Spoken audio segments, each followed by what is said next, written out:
본 방송에서 제공하는 투자 정보는 투자 판단에 대한 조언입니다. 방송에서 제공하는 주식의 가치, 가격 상승 및 가격 하락에 대해서는 방송사에서 보장하지 않습니다.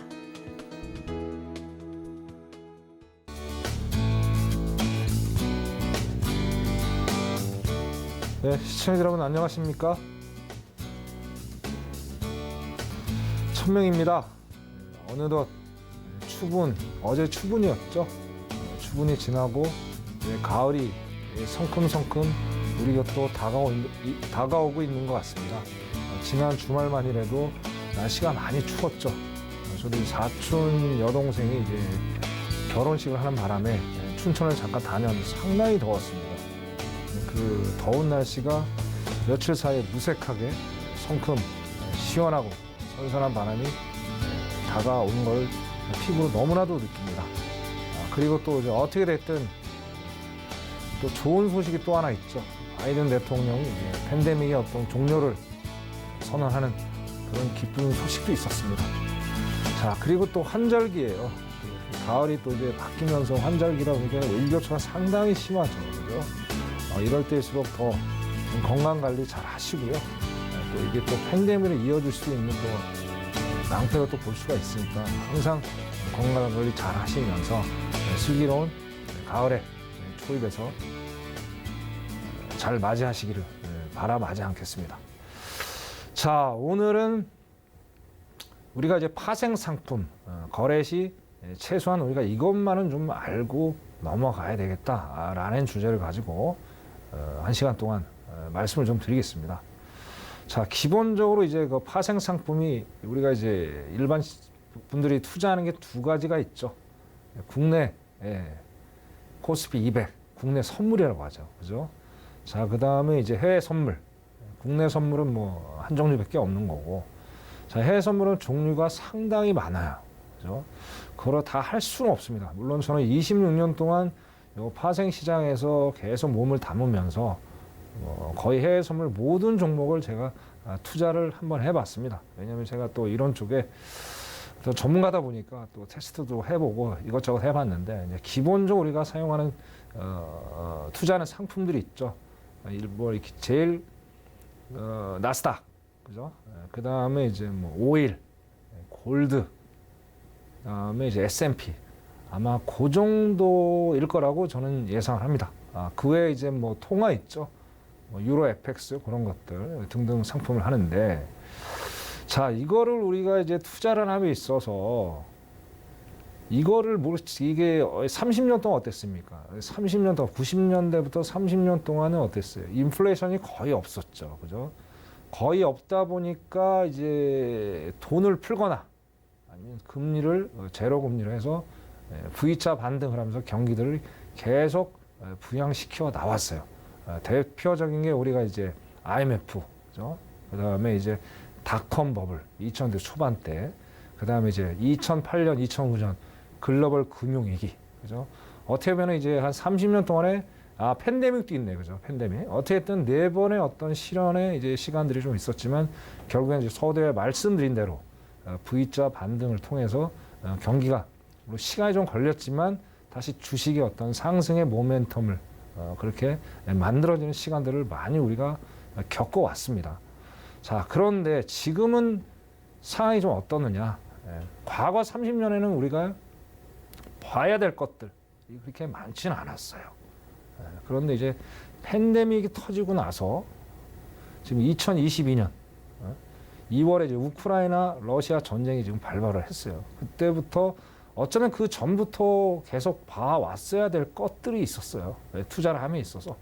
근데 이제 과거에 어떤 타성에 졌다 보니까 그냥 어떻게 차트만 의지하는 기술적 분석을 통해서만 어떤 투자를 하려고 하는 그런 어떻게 보면 좀 잘못된 습관이라고 할까요? 그러다 보니까 상당히 일반 투자자들이 외국인들하고 어떤 투자 경쟁에서 항상 밀리나는, 항상 손실을 보는 그런 아주 안 좋은 사례들을 상당히 많이 겪었다. 그래서 이제는 어떤 투자 방법이 달라져야 되겠다. 그래서 투자 방법이 달라지려면 어떤 거를 우리가 알아야 되냐.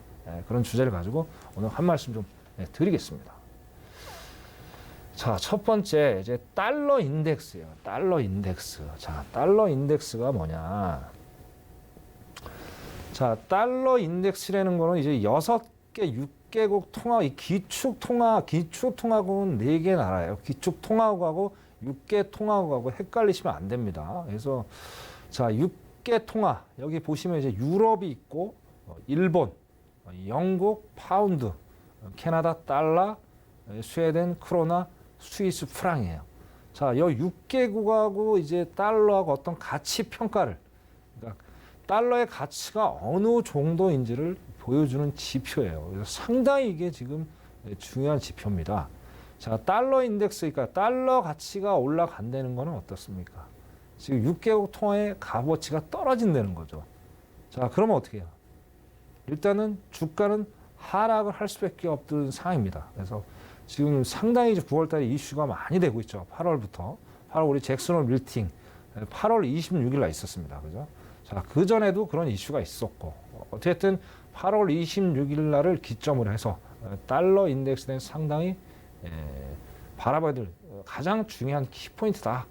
저는 그렇게 지금 바라보고 있습니다. 자, 근데 여기서 중요한 게 또 있습니다. 뭐냐?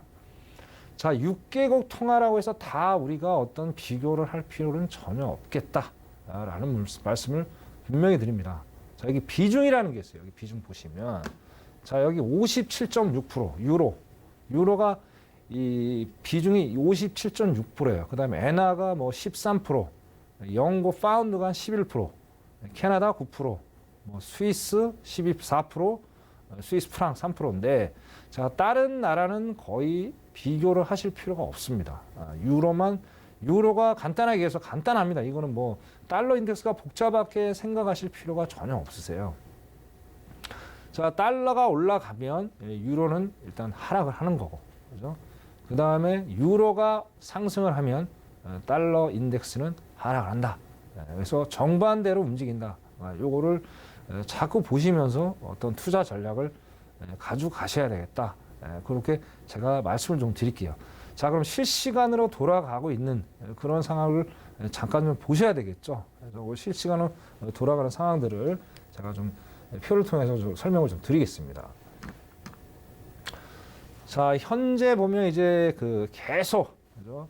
달러 인덱스가 109, 저번 주까지만 해도 저번 주 주말이죠. 한 108까지 내려왔었어요. 이번 주가 되면서 109에서 110 초반에서 왔다 갔다 지금 하고 있는 그런 형국을 보이고 있습니다. 보이고 있고, 그리고 이게 제일 심각한 게 무슨 얘기냐. 지금 저때 이제 제일 앞에 그 팬데믹은 얘기 안 드리겠습니다. 팬데믹 얘기 안 드리고 글로벌 금융시대를 한번 제가 돌아가서 설명을 좀 드릴게요. 자, 글로벌 금융시대보다 지금 어떤 상황이냐. 달러 인덱스가 상당히 지금 뭐 엄청나게 지금 높아 있는 상황이에요. 자, 이때하고 상황이 왜 이렇게 차이가 나느냐는 간단합니다. 이때만 해도 어떻습니까? 유로화 가치가 상당히 높았죠. 달러에 비해서. 그러다 보니까 어떤 달러 인덱스가 그렇게 큰 리스크는 그때 와닿지는 않았어요. 와닿진 않았고, 그 다음에 지금은 어떻습니까? 지금 그 페리티라고 그러죠. 결국에는 유로가 이 미국의 달러를 1달러 밑으로 내려가 있는 거예요. 이걸 페리티라는데 그 현상이 계속 지속적으로 반복이 되고 있다는 거예요. 그래서 지금은 이제 아직 페리티를 왔다 갔다 지금 하고 있는 상황인데, 결국에는 이거는 당분간은 그죠. 상당히 유로가 약세가 좀, 유로가 아무리 자이언트 스텝을 밟았다고 치더라도 일단 미국하고 금리 차이가 상당히 지금 더 벌어지고 있죠. 그런 상태이기 때문에 유로가 달러를 어떻게 좀 추월해서 달러의 어떤 인상을 억제시키기에는 상당히 좀 무리가 있지 않겠느냐. 그렇게 좀 저는 바라고 싶습니다. 그래서 일단 중요한 거, 자, 달러 인덱스에다 포커스를 하자. 그럼 달러 인덱스를 포커스하면 어떤 상품에다가 이거를 비교를 할 것이냐. 그거는 조금 있다가 제 기술적 분석을 통해서 어떠한 지표들을 보면서 매매를 할 것인가를 설명을 드리는 시간을 갖도록 하겠습니다. 자, 다음은 이제 미국 국채 금리가 지금 상당히 우리가 지금 내관으로 와닿아 있어요. 내관으로. 자, 기본적으로 제가 제 방송을 보신 시청자 여러분들도 계실 테고, 또 방송을 보시지 않으신 분도 계시겠습니다. 그래서 간단하게 제가 설명을 드릴게요.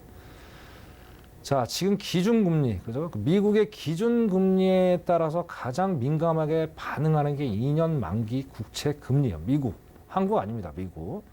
그다음에 장기금리가 있습니다. 장기금리가 이제 10년물이 있고 이제 30년물이 있어요.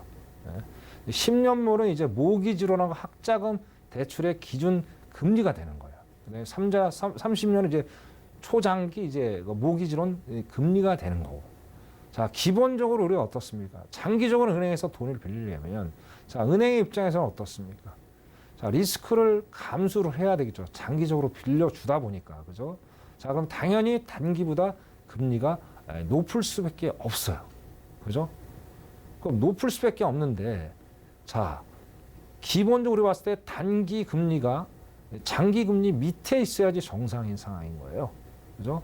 자, 근데 거꾸로 지금 장기 금리가 아래에 있고 단기 금리가 위에 있다는 거는 상당히 지금 경기 침체가 장기적으로 뭐 이제 이 시대에 따라 다르겠지만 한 6개월에서 12개월 정도면은 장기 침체가 온다. 역전 현상, 장단기 금리 역전 많이 들어보셨죠, 그죠? 그런 게 온다는 게 일반적인 우리 통례입니다. 물론 역사마다 어떤 이제 뭐 이 상황에 따라서 물론 달라지겠지만 크게 그 경우를 벗어나는 건 없겠더라. 그리고 이번 상황은 더 심각하게 제가 바라보는 거는 그겁니다.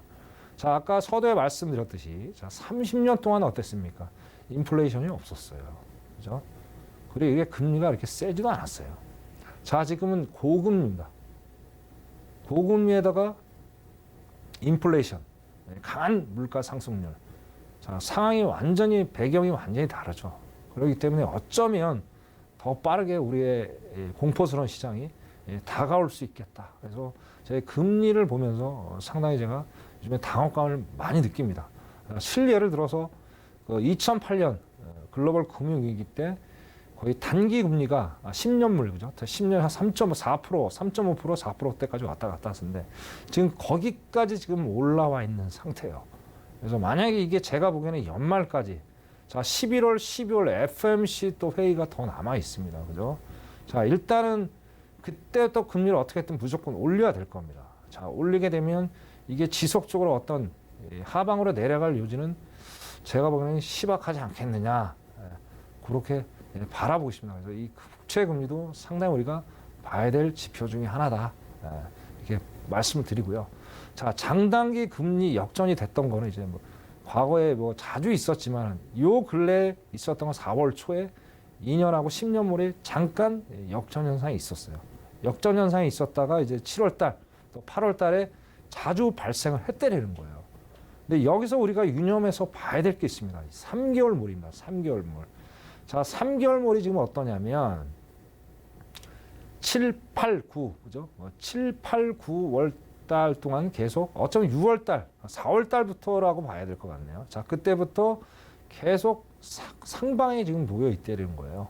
저는 이거를 제가 방송에서 몇 번 이렇게 말씀을 드렸습니다. 상당히 이게 단기적으로 위기가 올 수 있는 충분한 여지가 있겠다. 그래서 상당히 그때 베어마켓 랠리, 그죠? 7월 달에 8월까지 전 지표가 안 좋았음에도 불구하고 상당히 금리가 이렇게 안정적이지 않음에도 불구하고, 그죠? 단기 금리가, 그죠? 3개월 금리가. 그러면서도 이게 베어마켓 랠리로 간다는 게 좀 이해가 안 갔습니다. 결국엔 지금 이제 순리대로 시장이 가고 있지만 어떻게든 이거는 국채금리 두 번째 우리가 달러 인덱스 다음에 반드시 체크해야 될 어떤 지표 중에 하나다. 그렇게 말씀을 좀 드리고 싶습니다. 자, 그 다음에 이제 봐야 될 게 미국 GDP예요. 뭐 IMF에서 세계 경제 성장률을 갈수록 낮추고 있죠. 그죠? 자, 2분기 이제 기본적으로 우리 시청자 여러분들이 이제 모르시는 것들이 있어요. 이것도 상식적으로 알고 계셔야 될 필요가 있습니다. 자, 지금 미국이 3분기죠. 3분기. 7, 8, 9가 3분기입니다. 자, 그러면 GDP를 발표를 하는 게 2분기 거를 발표를 합니다. 3분기 때. 전분기 거를 발표를 하는 거예요. 그러면 7월 달에 우리가 속보치가 나왔죠. 그 속보치가 있고, 이제 8월 달에 잠정치가 있고, 9월 달에 확정치가 나옵니다. 자, 그럼 우리가 보시면 자, 일단은 어떻습니까? 자, 잠정치하고 속보치하고 잠정치, 그죠? 이렇게 썩 좋게는 나오지 않았어요. 그죠? 자, 처음에 7월 달 속보치가 마이너스 0.9였습니다. 자, 그 다음에 이제 잠정치, 그게 마이너스 0.6이에요. 그죠? 자, 그러면 9월 달에 이제 9월 말 정도에 GDP 이제 발표가 또 있을 겁니다. 이것도 뭐 매번 다르지 않겠죠. 결국엔 2분기 3개월 연속 미국이 마이너스 성장의 길을 걸어가고 있다. 그렇게 우리 시청자분들이 이해를 하시면 될 것 같습니다. 자, 그러면 이제 4분기가 남았잖아요. 그죠? 제가 바라보는 시각은 4분기 때도 더 성적은 좋지 않을 것이다. 라고 저는 썩 좋지는 않을 것이다. 라고 저는 생각을 합니다. 왜냐? 그때 CPI, 근원 CPI하고 자, 수출, 전 세계적으로 지금 상당히 지금 경제가 위축인에 있는 상황입니다. 그리고 또 코로나, 중국의 봉쇄로 인해서 어떤 경제가 전 세계적 어떤 유통망 자체가 좀 무너지고 있는 상황이고 여러 가지 이제 이 세계 경제 질서가 지금 순탄하게 돌아가고는 지금 있지는 상황이 아니죠. 그래서 저는 이거를 4분기에도 그렇게 썩 밝지만은 않은 미국 GDP 성장을 보여주지 않을까라고 생각을 해보고요. 자, 일단은 9월입니다. 9월도 일단 마이너스로 갈 여지가 상당히 높겠다. 왜? 아까 서두에 말씀드린 대로 속보치, 잠정치가 마이너스였기 때문에 그래서 이 GDP도 상당히 우리가 연말에 월 말이죠. 9월 말에 상당히 예의주시해서 봐야 될 지표 중에 하나가 되겠다. 그렇게 좀 말씀을 드리고 싶습니다. 자, 그 다음에 우리가 이제 제 방송을 이제 보신 분 계시겠지만은 자, 마켓맵이라는 게 있어요. 마켓맵. 마켓맵이라는 게 뭐냐? 자, 우리가 이제 기본적으로 이제 우리 이제 시청자분 나스닥에 많이들 익숙해 계세요. 근데 나스닥의 어떤 지수 어떤 뭐 그런 것만 바라봐서는 정확하게 미국 3대 지수의 어떤 지수의 흐름을 정확히 알 수가 없습니다. 나스닥 말 그대로 우리나라 코스닥이랑 똑같은 거지 않습니까? 100개 기술주이기 때문에. 자, 그래서 저는 자, 미국 3대 지수의 어떤 흐름, 어떤 시황, 현황을 좀 알기 위해서는 정확한 게 좋은 거죠. 그래서 저는 S&P 500을 강력하게 추천을 드립니다. 그래서 S&P 500의 어떤 지수의 흐름을 보시면서 어떤 투자 전략을 가져가시면 좀 더 투명성 있게 안정적으로 가실 수가 있습니다. 그래서 자, S&P가 낯선 우리 시청자들 상당히 많으실 거예요. 그래서 저는 오랫동안 이거를 안정적으로 투자를 해왔기 때문에 나중에 노란톡에 한번 들어오시면 제가 자세하게 설명을 드릴 겁니다. 그래서 그걸 좀 보시면 될 것 같고 자, 마켓맵을 이제 나중에 노란톡에 들어오시게 됐지만 여기 보시면 간단합니다. 그냥 이 마켓 맵이에요. 맵. 지도 같은 건데 이제 보신 분도 계실 거예요. 제 방송을.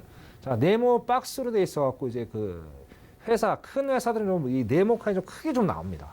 그래서 여기서 대장주들이 있어요. 뭐 500개, S&P가 500개 기업입니다. 그래서 기술자고 가치주 그렇게 나눠져 있어요. 그래서 여기에 당연히 나스닥 모든 게 다 들어가 있죠. 기업들이. 그래서 여기서 유심히 봐야 될 건 뭐 다른 거 없습니다.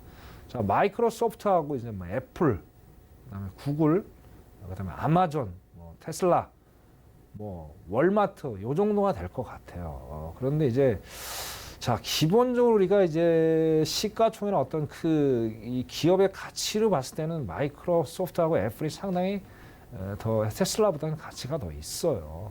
그런데 테슬라 아무래도 좀 요즘에 핫 이슈죠. 뭐 저번에 액면 분할도 하고 이러다 보니까 상당히 테슬라가 뭐 이번에 또 여러 가지 인플레이션 감축법 때문에 미국에서 상당히 또 혜택을 많이 받고 있다 보니까 상당히 뭐 낭보가 많이 들리고 있습니다. 그래서 테슬라가 어떻게 움직이느냐, 무슨 얘기냐?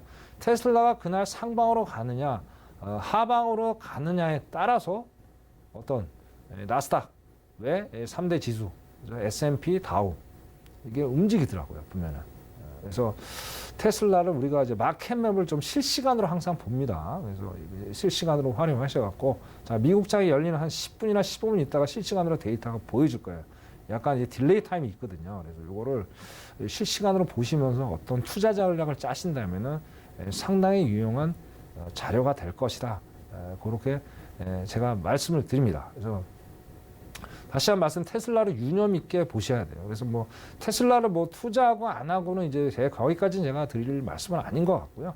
이런 걸 통해서 어떤 투자 전략을 짜시면은 상당히 유용하겠다. 그렇게 말씀을 좀 드릴 수 있을 것 같습니다. 자, 다음은 이제 요 정도만 우리가 이제 알아야 되고, 그 정도. 여러 가지도 많이 알아야 될 것이 상당히 많아요. 자, 뭐 9월 13일 날 그죠? 우리가 핫 이슈가 있었죠.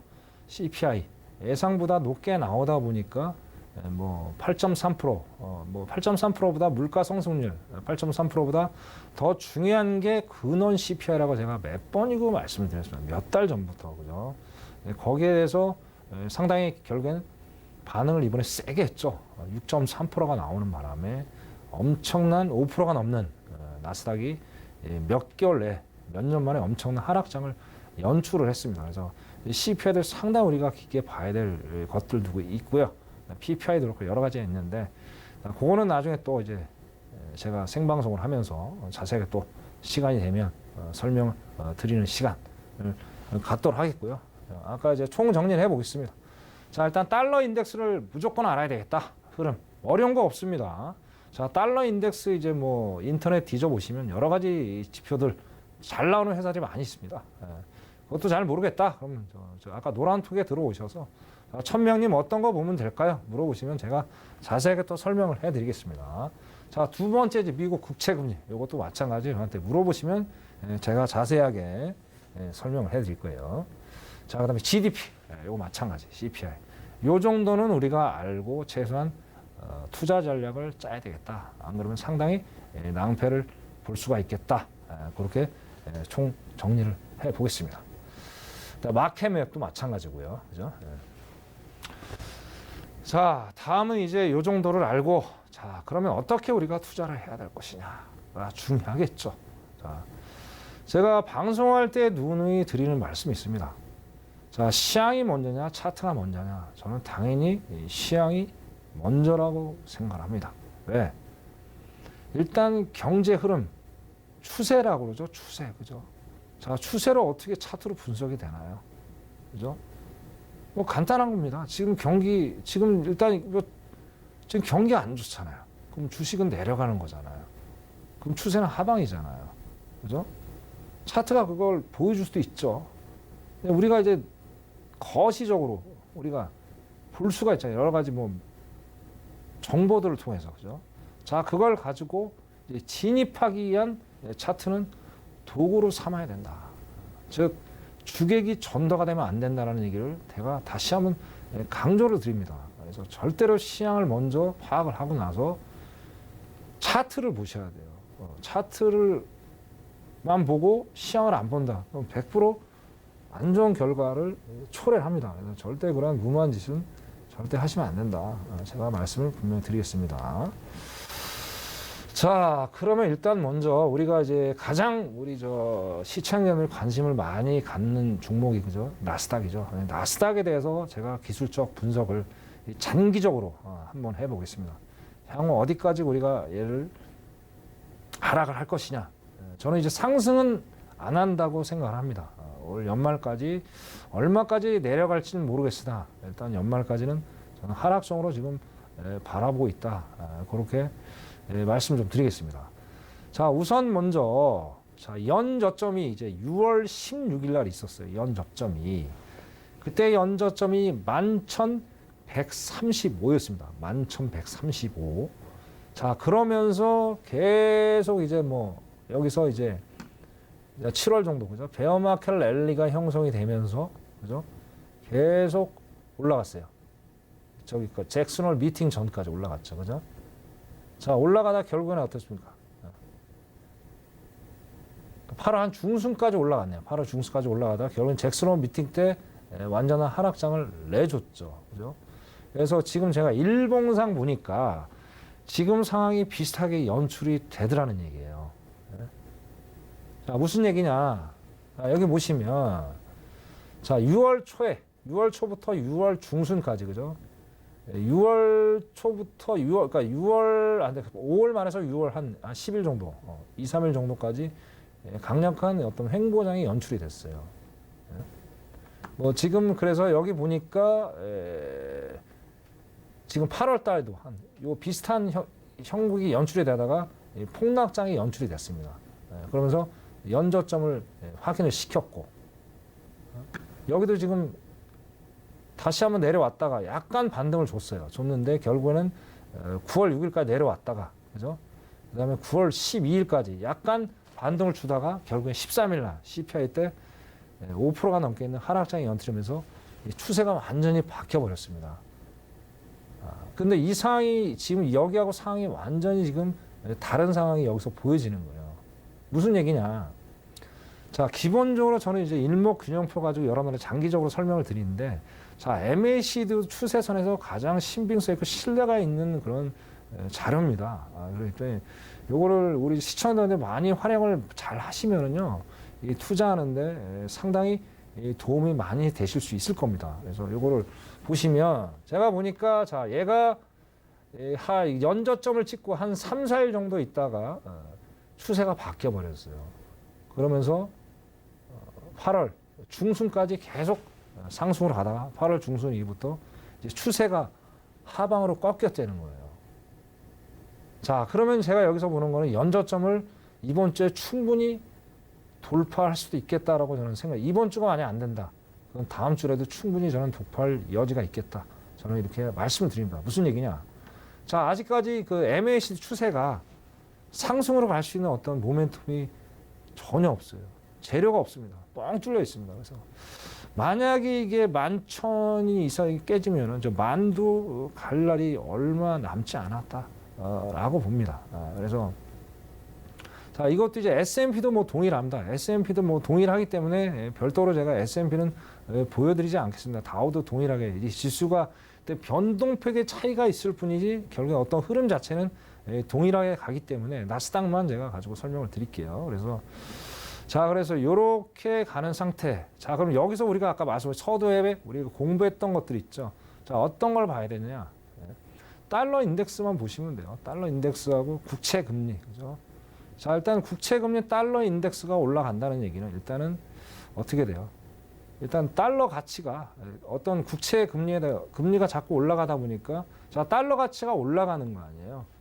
그러다 보니까 사람들이 어떻습니까? 안전자산인 금보다 달러를 더 선호를 하게 되겠죠. 그죠? 그러다 보니까 글로 돈이 다 몰리는 거예요. 그 주식에 있는 돈도 당연히 글로 빠질 수밖에 없죠. 달러로. 그러다 보니까 주식은 당연히 반비례 관계에 의해서 주식은 계속 하락을 연출을 할 수밖에 없는 상황이고요. 그죠? 자, 그리고 요즘에 뭐 코인 아직까지도 그래요. 뭐 루나 사태라든지 여러 가지 안 좋은 사태가 있음에도 불구하고 아직도 코인에 대한 미련들이 이제 일반 투자자들이 많이 가지고 있어요. 그래서 코인에도 상당히 일반 투자자들의 돈이 많이 몰려 있어요. 그러다 보니까 주식 시장이 아직은 그렇게 핫하지는 않은 것 같아요. 자꾸 이제 뭐 투자금이 자꾸 빠져나가고 있고, 뭐 우리 한국도 마찬가지죠. 어마어마하게 지금 작년 6월부터 9월인가요? 9월부터 거의 외국인 자금이 거의 안 들어오고 있고, 거의 뭐 많이 지금 빠져나가고 있죠. 거의 뭐 일일 매매 거래량이 한 12조 정도라고 그러니까 보통 20조, 22조 고 왔다 갔다 했는데 상당히 많이 이제 유동성이 거의 없죠. 그렇죠? 그런 지금 상황. 미국도 마찬가지입니다. 결국에 이제 시장 자체를 이제 긍정적으로 보지 않다 보니까 다른 곳으로 이제 분산 투자를 하는 그런 상황이에요. 그래서 결국에 이제 매도 물량만 엄청나게 던져댈 거예요. 그러다 보니까 이게 한번 이제 추세를 타기 시작하면, 방향성을 타기 시작하면 이거 뭐 끝도 없죠. 예를 들어 하방으로 방향을 탄다 그러면 이제 우리가 상상을 초월할 만큼의 어떤 그런 하락폭을 보여주는 그런 상황들을 계속 지금 연출을 하고 있습니다. 그래서 결론적으로 말씀드리면 올 하반기까지는 지속적인 하락세가 이루어질 것이다. 물론 특별한 이벤트는 분명히 또 있겠죠. 만약에 없다면은 결국엔 지금 정황상 전체적으로 하락장이 연출이 될 수 있는 상당한 어떤 계기가 될 거다. 그렇게 나스닥을 제 말씀드리고 싶습니다. 그래서 일단은 연저점은 무조건 깨질 거다. 저는 그렇게 생각을 하고요. 우리 시청자 여러분들 MACD 뭐 RSI는 확인하실 필요 없습니다. MACD가 추세세니까 이걸 가지고 항상 지표를 설정해 놓으시고 항상 매매를 집중하시기를 당부를 좀 드리겠습니다. 자, 그리고 이제 간혹 가다가 시청자 여러분들이 제 이제 요 방송을 보시면 여쭤보시는 분들이 계시더라고요. 제가 이게 시간이 없어서 말씀을 못 드렸는데, 자, 지금 저 천명님 사용하시는 차트가 어느 회사 거요? 여쭤보시더라고요. 자, 저는 이제 그 우리나라에 뭐 증권사가 상당히 많이 있지 않습니까? 그래서 뭐 제가 이거를 뭐 쓰라고 권유 드리는 건 아닙니다. 저는 이제 지금 보시는 게 유진 투자 선물이라는 차트를 활용을 하고 있고요. 어떤 거를 활용을 하셔도 전혀 상관이 없습니다. 그래서 뭐 세팅하는 거 다 동일하니까. 근데 만약에 초보자분들이 아, 이거 너무 모르겠어요. 헷갈려 죽겠어요. 그러면 이거 쓰셔도 되고요. 아니면 뭐 이거 쓰기 불편하지. 기존에 썼던 걸 쓰고 싶다. 근데 세팅하는 게 자신이 없다. 두려워하지 마세요. 전화하시면요. 원격으로 다 해줍니다. 뭐 돈 안 들어가니까 뭐 거기 세팅에 대해서 전혀 두려워하실 필요가 없으니까 뭐 증권사 직원들 다 친절합니다. 그렇게 하셔갖고 세팅을 하시면 될 것 같습니다. 세팅에 대해서는 제가 별도로 설명을 드리지 않겠습니다. 자, 그 다음에 우리가 봐야 될 게 중요한 이제 또 골드죠, 골드. 골드 한번 보겠습니다. 골드. 골드도 지금 그죠? 자, 골드를 보시면, 자, 골드도 지금 상황이 좀 연일 하락세예요. 연일 하락세. 연일 하락세예요. 이것도 뭐 한 8월, 그죠? 한 중순까지 좀 상방으로 갔다. 결국엔 여기 이제 60일 이평, 빨간색이 이제 보통 제가 세팅하는 게 빨간 60일 이평선이 이제 거기서 계속 저항을 받다가 지금 거의 그죠? 거의 한 달 넘게 계속 지금 하락장이 연출이 되고 있어요. 그리고 지금 MACD 추세도 지금 저거 뭐예요? 저 하락장이고요. 정확히 따지면요, 이게 하락으로 왔던 게 어떻게 보면 이게 당연한 결과였는지도 몰라요. 결국엔 뭐냐면 이게 우크라이나 전쟁이 돼서 3월부터 계속 지금 떨어지고 있어요. 3월 달까지만 해도 2천이 넘었었어요. 2천이. 뭐 2천 더 간다는 얘기가 있다. 결국에는 우크라이나 전이 떨어지면서 지금 정신을 못 차리면서 계속 내려오고 있어요. 자, 이게 어떤 원인이냐? 아까 서두에 말씀드렸던 그겁니다. 자, 일단 금에 대한 어떤 안전자산 선호도가 떨어지는 거예요. 네? 자, 미국 제가 이 말씀을 드렸어요. 미국이 강력한 인플레이션 수출을 할 것이다. 그게 바로 강달러, 킹달러다고 말씀드렸어요. 자, 달러 금리가 오르면 어떻습니까? 사람들이 야, 이쪽에 돈이 더 될 것 같아. 일반 이제 그러니까 투자자들보다 좀 돈이 좀 있는 사람들, 그 사람들이 그쪽으로 많이 몰리다 보니까 어때요? 큰 자본 유출이 많이 되죠. 그래서 뭐 7월 달, 8월 달에도 뭐 갑자기 뭐 달러가 올라가니까 그쪽에 하루 이틀 돈이 빠져나가서 금이 또 급락을 하거나 막 그런 상황들을 많이 연출했어요. 6월 달, 그죠? 6월 달에. 그래서 엄청나게 빠졌죠. 그러다가 약간 상승을 줬지만 결국에는 대세는 아직까지도 하락장으로 이루어지고 있다. 그래서 금은 모르겠습니다. 금이 2000년 팬데믹 때 3월 달에 거의 1400 그 정도였었어요. 최저가가. 만약에 이 상태로 간다면은 거기까지 갈 수 있는 충분한 여지가 있을 거라고 봅니다. 왜냐하면 지금 한 달도 안 됐는데 어마어마한 지금 하락폭을 지금 보여주고 있어요. 그리고 이 정도의 어떤 속도라면은 이거는 충분히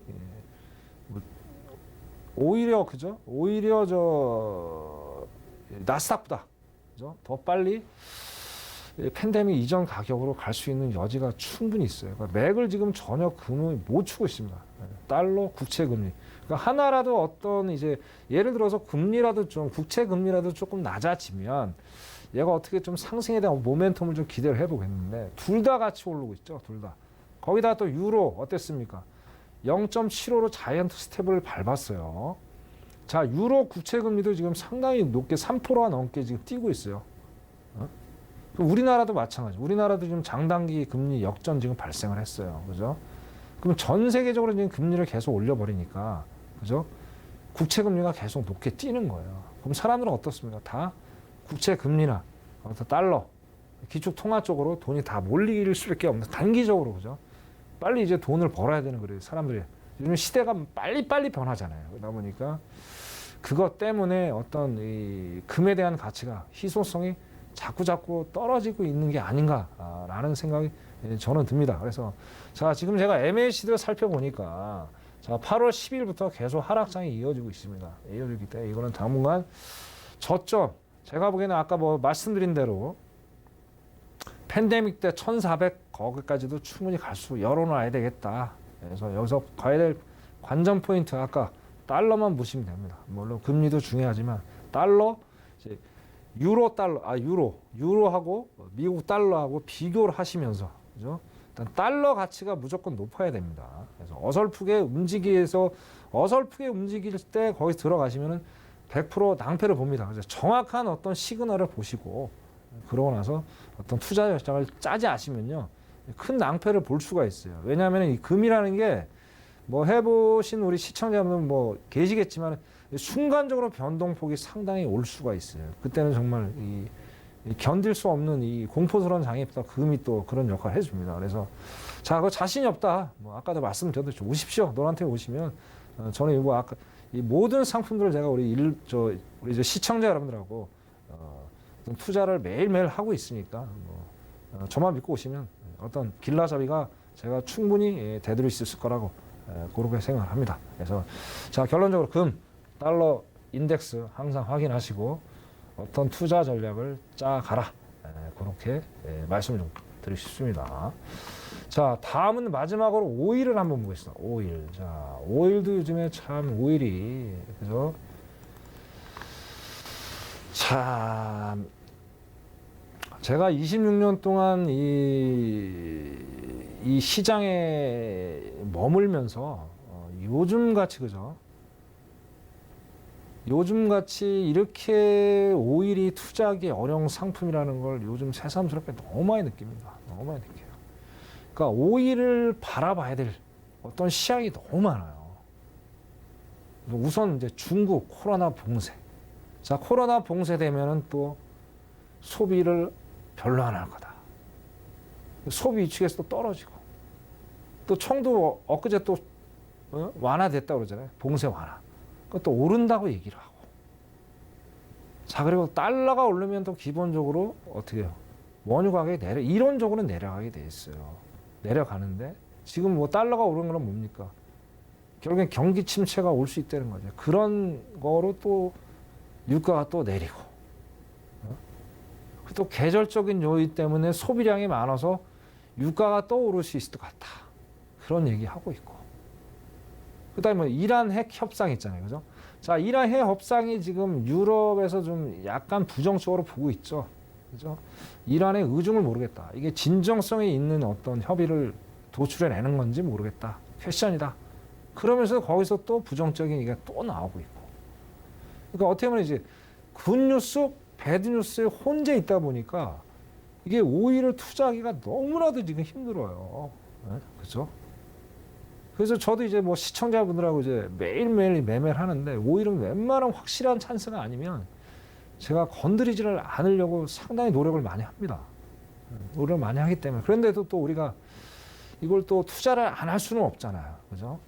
자, 저는 이제 처음에 국내 선물 오전에, 그 다음에 이제 오일, 금, S&P, 그걸 좀 하고 있는데, 자, 4개의 상품이 매일매일 우리가 수익을 좀 어느 정도 뭐 단돈 단백값만이라도 벌려고 해야 되잖아요.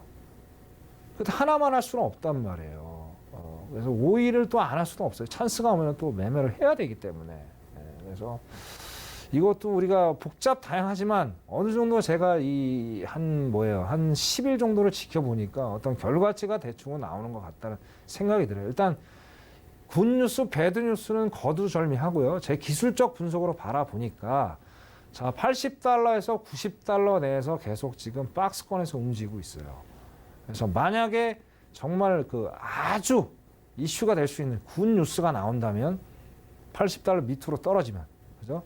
자, 저번에 마지막으로 떨어졌던 게 9월 8일입니다. 9월 8일 날 저점 80.89를 찍었어요. 80.89를 찍었기 때문에 저는 만약에 여기까지 한 번 더 내려와 준다면 80달러 밑으로 내려놓으면 어느 정도 유가는 안정적으로 갈 수 있는 요인이 상당히 있겠다. 일단 7이라는 숫자가 보여야 됩니다. 자, 그 다음에 예를 들어서 배드뉴스가 나왔다. 그럼 어떻습니까? 90을 찍고 올라가야 돼요. 자, 근데 제가 보기에는 지금 정황상, 그죠? 그렇게 유가가 많이, 뭐 저번처럼 뭐 $100, $110, $120까지는 올라가기는 상당히 희박해 보이고요. 왜? 그 근거는 뭐냐면 계속 5일 이평선하고 20일 이평선 강력하게 저항을 받고 있습니다. 그래서 그 단기 이평선에서 저항을 받고 있기 때문에 이거를 올라갈 수 있는 어떤 모멘텀도 없고요. 그렇기 때문에 $90까지는 올라가는 상당히 어렵지 않겠느냐, 그렇게 좀 바라고 있습니다. 그래서 항상 이제 5일 투자하실 때 유념하실 거 $80, $90 그 안에서 항상 움직인다는 그런 공식을 여러분들이 항상 유념을 시청들 하시고, 항상 전날 일봉을 항상 확인하셔야 됩니다. 이 5일은 전날 일봉에 따라서 저점, 고점 쪽에서 매수, 매도 전략을 가지고 가셔야 돼요. 어설프게 막 중간에 들어가시면 상당히 고통스러운 시간이 올 수 있습니다. 그래서 이거는 지금 하락세냐, 상승세냐, 어떻게 제가 말할 수 있는 그런 지금 상황은 전혀 안 된다. 그렇게 말씀을 좀 드리겠습니다. 자, 대략적으로 전체적으로 일단 말씀 좀 드렸고요. 자, 그 다음에 이제 마지막으로 우리 이제 시청자 여러분한테 당부를 좀 드릴 말씀이 좀 있습니다. 자, 예전에도 제가 방송 때 이런 말씀을 좀 드렸는데, 자, 우리가 초심으로 좀 돌아갔으면 좋겠어요. 초심으로. 그죠? 뭐 저도 사람이기 때문에, 자, 손실을 보다 보면 저도 이성을 잃어요. 그죠? 그리고 참, 그래, 야, 내가 오늘 뭐 예를 들어서 오늘 2%만 어떤 수익을 내겠다. 그러다가도 사람이 욕심이 발동을 하다 보면, 아, 오늘 10%, 20% 더 먹을 수 있을 것 같은데 하라는 그런 착각에 빠집니다. 초심이 온데간데 없는 거예요. 그죠? 자, 26년 동안 이 바닥에서 계속 생활해온 저 자신도 저를 내려놓기 위해서 무던히도 애를 많이 쓰고 있습니다. 그러면서 아, 이러면 안 된다. 초심으로 정말 돌아가야 되겠다. 이렇게 내가 하면은 절대 안 되겠다는 마음을 하루에 12번씩 제가 다지고 다집니다. 정말 이거 중요한 겁니다. 우리 시청자 여러분. 사람의 욕심은 끝이 없습니다. 정말 내가 매 실투를 하실 때, 실제적으로 투자를 하실 때, 그죠? 욕심은 분명히 발동합니다. 왜? 인간이기 때문에. 그러나 그거 내려놓으셔야 됩니다. 그리고 초심. 우리 초심 어땠습니까? 내가 이거 해서 담배값이라도 한번 벌어보지. 뭐 애들 용돈이나 한번 내가 주면 되지. 뭐 그런 소박한 마음. 그렇게 하셨잖아요. 그죠? 근데 차트만 바라보면 마음이 흔들리죠. 조금만 노력하면 내가 돈 더 벌 수 있을 것 같은 애라는 그런 착각 속에 빠져 있더라. 절대 그러시면 안 됩니다. 쉽지 않은 얘기예요. 하지만 노력하셔야 돼요. 자, 지금 주식하시는 분들 상당히 지금 어떻습니까? 마음이 고생이 상당히 심하실 거예요. 자, 그게 뭐예요? 자, 욕심을 내려놓질 않아서 그래요. 제가 몇 번 말씀을 드렸어요. 손절의 중요성. 자, 손절만큼 중요한 게 없습니다. 자, 손절을 미리 했더라면 그 고통의 어떤 늪을 그래도 조금 빨리 빠져나올 수 있잖아요. 자, 사람들은 그래요. 자, 손절을 안 한 이유가 먼저 내가 원하는 가격대로 올라올 거라는 이 회귀현상, 착각 속에 빠져요. 근데 그 공포를 막 즐기는 거예요. 무한대로 떨어지는 거죠. 그 바닥을 모른단 말이에요. 그죠? 아예 빠져나오고 나서 마음 편하게 바닥을 보일 때 들어가면 그만큼 돈을 지킬 수 있는 건데, 그 욕심, 탐욕, 그것 때문에 그걸 못 내려놔요. 그래서 이게 파생하시는 분들이 이거는 아주 안 좋은 상품이다라는 그 착각을 한단 말이에요. 절대 아닙니다.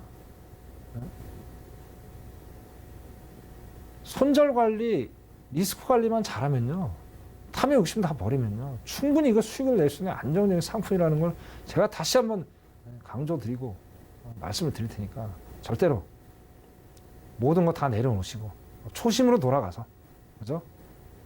다시 시작하시면은 분명히 좋은 성과를 얻을 수 있을 것이라 저는 확신에 마지 않습니다. 네. 자, 어떻게든 오늘 1시간 동안 제 나름대로 여러 가지 말씀을 좀 드렸던 것 같고요. 아까 그거 여러 가지 알아야 될 거 많은데 그 세네 가지만큼은 우리가 충분히 알고 투자 전략을 짜야 될 것이다 라고 분명히 말씀드립니다. 자, 게으른 분은 절대 투자를 하시면 안 됩니다. 부지런하셔야 돼요. 자, 저 같은 경우에도 아침에 6시에 일어나서 아침에 모든 뉴스 한 2시간 정도 다 봅니다. 서치를 하면서 자, 우리 시청자 여러분들한테 노란톡에서 다 그날의 핫 이슈가 되는 뉴스들을 다 보내드립니다. 얼마나 많은 뉴스가 있겠습니까? 물론 이제 처음 이제 이 투자 입문하신 분들은 어떤 거를 봐야 될지에 대해서 상당히 난감해 하실 거예요. 그죠? 자, 그 길라잡이를 제가 해드리니까 노란탁에 들어오시면 아, 1000명이라는 사람이 이런 뉴스를 보면서 어떤 투자를 짜가는구나. 그것도 공부입니다. 그래서 오셔가지고 제가 거기에 대한 시향들을 아주 알짜기만 뽑아서 매일 아침 노란톡에 남겨드리니까 와서 또 확인하시면서 어떤 시향에 대한 공부도 되실 거라고 저는 또 확신하면서 많은 우리 시청자 여러분들 오시기를 기대하지 않겠습니다. 자, 그리고 그 세 가지 알으셔야 되고 아까 말씀드린 거 3대 지수 S&P, 다우, 그죠? 그다음에 나스닥 동일하게 움직인다. 그래서 별게 없다. 동일하게 움직인다는 어떤 포커싱을 가지시고 오히려 나스닥보다 있잖아요. S&P가 더 안정적입니다. 왜? 나스닥은 뭐 다 해보셨지만은 변동폭이 너무나도 심한 상품이에요. 그래서 데일리를 매매를 하기에는 상당히 리스크가 많아요. 물론 그만큼 수익을 많이 낼 수도 있지만 그만큼 또 리스크가 상당히 많기 때문에 수익을 데일리로 내기에는 상당히 부담이 가는 상품입니다. 그래서 오히려 뭐 다우도 뭐 괜찮지만 이제 다우보다는 S&P가 그죠? S&P를 저는 하실 것을 추천을 드려요. 그래서 저는 이제 아까도 말씀드렸듯이 우리 시청자 여러분들하고 매일 S&P 이제 전략을 짜면서 이제 차트가 보여요. 차트의 어떤 흐름을 보면서 매매를 할 수가 있기 때문에 안정적으로 어떤 S&P는 투자를 할 수 있고요. 근데 나스닥은 너무 변동이 심하니까 안 보이죠. 호가창 막 뭐 왔다 갔다 뭐 정신 없지 않습니까? 그렇기 때문에 그런 상황이기 때문에 이제 그거는 그런 식으로 또 저는 투자 전략을 또 가져가요. 그래서 나스닥은 저 스윙으로 갑니다. 스윙. 스윙이 무슨 얘기냐? 자, 그냥 오버나이트 한다 보시면 돼요. 그냥 뭐 어떤 손절가를 좀 더 넓게 아니면 안 잡고 몇백 điểm 정도 안정적으로 수익을 내는 그런 전략을 저는 짭니다. 그래서 저는 그렇게 수익을 잘 내고 있다는 거 말씀드리고 자, 어쨌든 1시간 동안 시청해주신 우리 시청자 여러분께 진심으로 감사의 말씀을 드리고요. 다음 기회에 또 시간이 된다면 제가 또 좋은 정보 준비해서 다시 한번 찾아뵙는 그런 시간을 갖도록 하겠습니다. 감사합니다.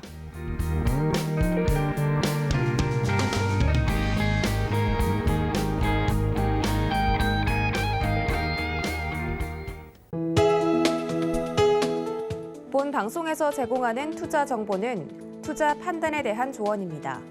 방송에서 제공하는 주식의 가치, 가격 상승 및 가격 하락에 대해서는 방송사에서 보장하지 않습니다.